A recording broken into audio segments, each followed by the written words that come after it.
Et salut à toi. Aujourd'hui, on revient à l'atelier et on va présenter un outillage. Vous avez été pas mal à me demander ce que j'utilisais comme clé dynamométrique. Je vais vous montrer ça. Mais en attendant, j'ai reçu cette clé dynamométrique Tagvit qui m'a été envoyée gratuitement. Donc, on m'a demandé si je pouvais faire une présentation de cette clé dynamo. Je l'ai testée avant de faire la présentation parce que je ne voulais pas vous présenter quelque chose qui n'était pas bien. Et maintenant, je vais vous en parler. Donc, la clé dynamométrique, comme on voyait, donc, elle est dans son coffret, comme tu le vois. Hop, il y a plein de papier dedans, on verra ça tout à l'heure. Et en fait, elle a une particularité, cette clé dynamométrique, c'est que ils la fournissent avec un ensemble de rallonges et une douille de 14, une douille de 16, avec un cardan et la clé dynamo. Pourquoi je dis qu'elle est particulière? Parce qu'en fait, elle va te permettre, elle est principalement dédiée aux bougies, c'est-à-dire qu'avec la clé de 14, tu feras tes bougies de moto, avec la clé de 16, avec la douille de 16, pardon, tu feras celle de la voiture. Donc elle est fournie avec une grande rallonge, ce qui peut être intéressant parce que maintenant, quand tu vas chercher sur les motos, ça arrive souvent sur la 1290 entre autres, où tu vas aller chercher ta bougie tout au fond, tu n'as pas beaucoup de place, donc tu as le cardan et la rallonge. C'est pas mal. Sache quand même que c'est du... Je te montre ça. Là, c'est bien tenu dans la boîte. C'est un carré de 3,8. Donc, si tu veux adapter, par exemple, si tu veux torquer les vis sur ta moto, il te faudra un petit réducteur comme ça, qui est limité à 62 Nm, n'oublie pas. D'accord? Mais ça fera le job pour ta moto. Donc, on a une rallonge et on a notre clé dynamométrique. Voilà. Donc je te la présente. Elle est pas mal faite. Donc tu as ici, on voit bien, alors je sais pas, je vais essayer de zoomer. On voit bien les graduations, d'accord? En fait, tu vas te mettre, c'est assez simple pour le réglage. Si tu veux te mettre par exemple à 10 kg, je vais me sélectionner, donc oui, je te l'ai pas dit, elle va de 10 à 60 Nm, pas kilo. D'accord? Donc tu vois ici, on voit bien l'échelle qui est en dessous du 10. En fait, tu vas te mettre, tu vois, tu as la référence 10. Tu vas te mettre en bas ici. Donc tu vas mettre ton 0 qui arrive juste en bas de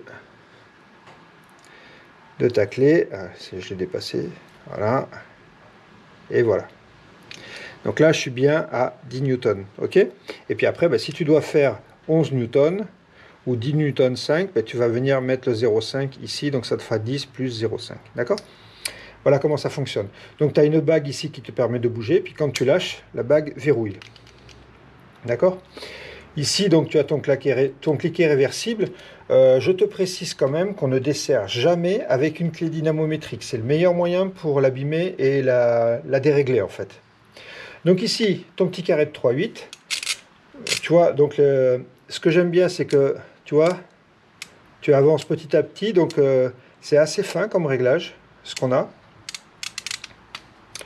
Et puis je l'ai essayé, donc je l'ai comparé par rapport aux miennes, et elle a une bonne précision.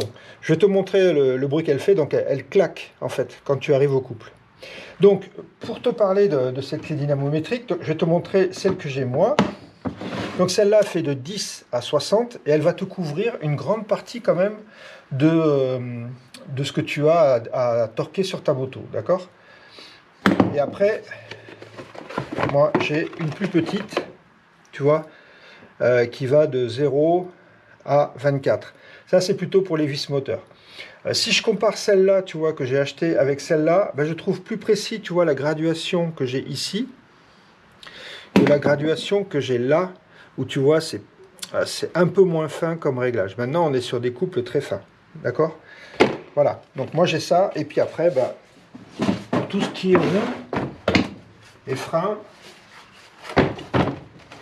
hop, j'ai celle-là, tu vois, qui est basée sur le même principe que l'autre. Donc là, tu vas torquer jusqu'à 220. Ok? Voilà. Donc, tout ça pour te dire que cette clé-là marche pas mal. Je vais te montrer maintenant ce que ça donne sur la moto pour te montrer un couple que j'ai déjà réalisé et voir comment elle claque. A tout de suite. Donc voilà, donc, je te montre ici, donc cet écrou est torqué à 15 kg. Donc j'ai mis mon petit réducteur et j'ai mis mon empreinte qui va bien.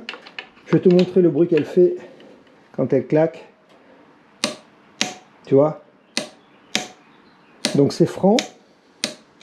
Et j'ai pu la comparer par rapport à mon autre clé dynamométrique que j'ai fait vérifier. Et je peux te dire que le couple, il est précis.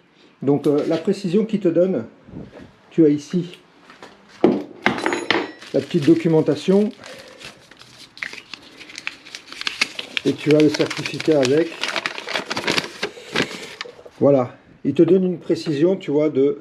Je sais pas si tu peux lire. C'est pas très précis. Précision de 3%.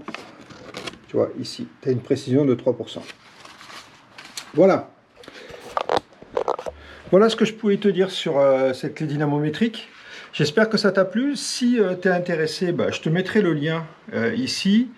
Malheureusement, j'ai pas de remise spécifique à te proposer, mais actuellement, tu as un coupon de 10% sur Amazon, donc elle vaut 48 €, et donc tu as 10% de moins, ce qui te fait 4,80 €.